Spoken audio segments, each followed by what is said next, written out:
This video covers how to get away in your first thermal after a winch launch, and assumes that you already have some basic thermaling experience. Why is it difficult to get away from a winch launch? Well, the winch launch doesn't take you very high, which means you don't have a lot of height between releasing and needing to return to begin the circuit.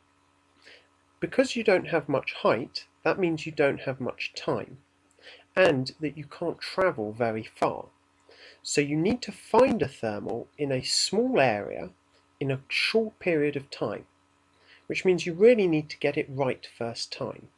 This problem is compounded by the fact that lower down thermals are narrower and weaker and therefore harder to centre and climb in. The net result is that you only have a few minutes to find, centre and climb in a thermal before you have to return to the airfield. This creates a cycle of frustration where, because you're inexperienced at thermaling, you can't get away, which means you don't get any practice, which means you stay inexperienced at thermaling. But this video will provide some tips which will increase your chances of getting away and then allow you to build up the thermaling experience that will make this task easy. You need to understand the weather that you're flying into to have any chance of understanding how the thermals are going to behave on any particular day. So even an early soaring pilot should read and study a gliding weather forecast such as RASP.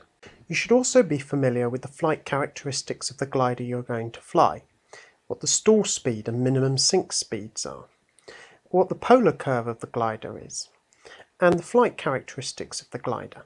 Some gliders favour slower, gently banked turns when thermaling.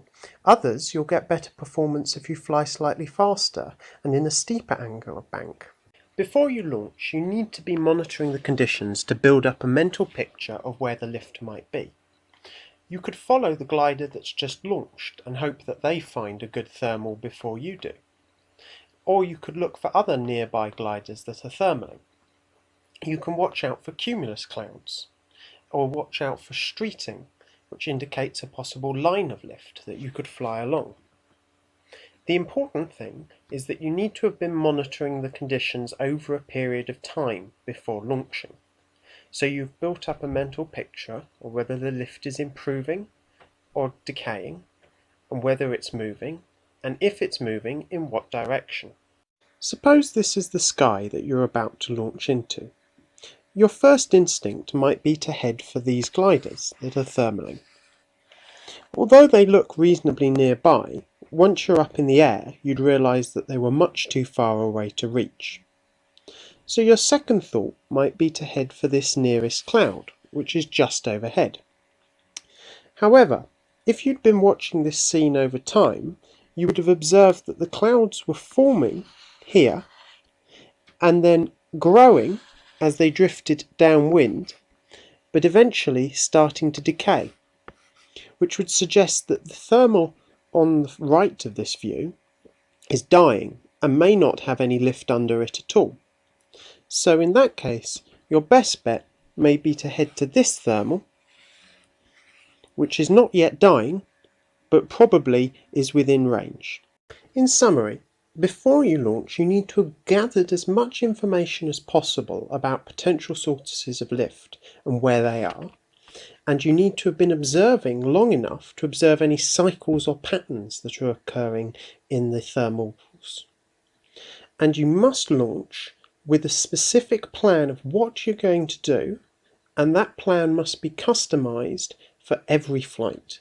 After completing the launch, do a lookout and assess the plan you made on the ground. The gliders we saw earlier still look fairly distant, but our chosen cloud looks within range and looks a promising bet for finding some lift. If you're happy with the plan you made, you should head directly to your chosen target. Many pilots report encountering a thermal immediately after coming off the winch. This is not guaranteed, so if you do encounter a strong positive thermal immediately after coming off the launch, take it. But if you don't search for it. Just proceed with the plan you established on the ground. It's important to take a direct route to your chosen search area. Anything other than this will waste valuable time and height. This is easier said than done. Here I've introduced a couple of small weak thermals en route to our target search area. As the glider clips the edge of these small thermals, the glider is tipped and rolls away from the thermal.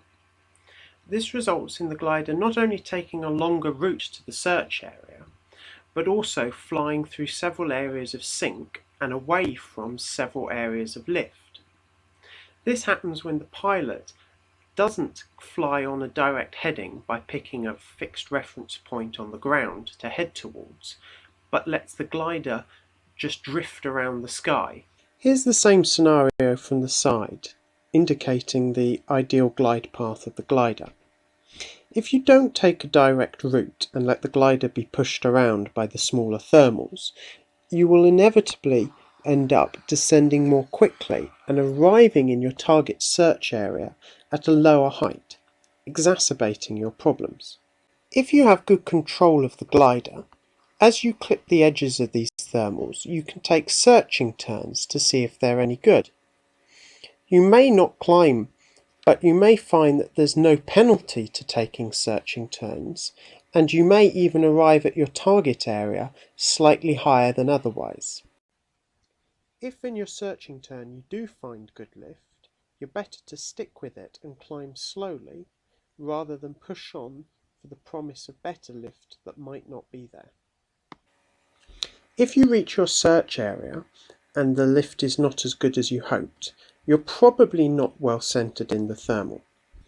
Thermaling technique is subject of another video, but if all else fails, you usually can improve your situation by leveling the wings while facing into wind, keeping them level for a few seconds, and then resuming the turn. Even when you're poorly centered, you normally reduce your sink rate, which has bought you some extra time, as long as you're not drifting from the airfield.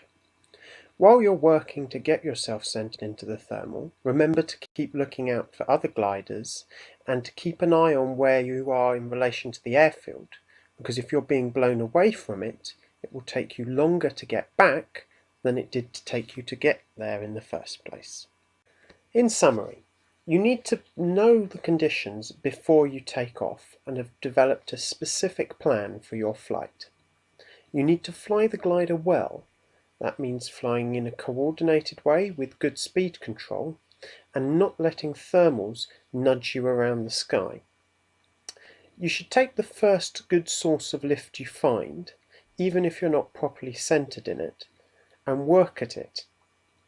If you're climbing, you should definitely stick with that thermal until you've gained a significant amount of height. And always monitor your distance from the airfield so that you don't end up having difficulty getting back if you don't manage to get away.